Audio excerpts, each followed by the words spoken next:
Božia milosť, ktorá je taká všeobjímajúca. Božia milosť je tá, ktorá nás vyučuje. Božia milosť je tá, ktorá nás dáva nám sílu porozumieť, ale aj sílu vydržať, sílu zmeniť sa.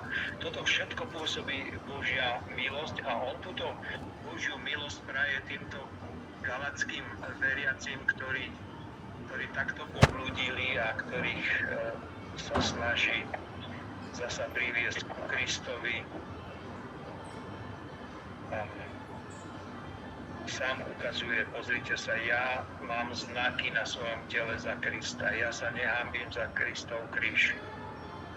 Nehanbite sa ani vy. Je to to najlepšie, čo vás mohlo v živote postihnúť.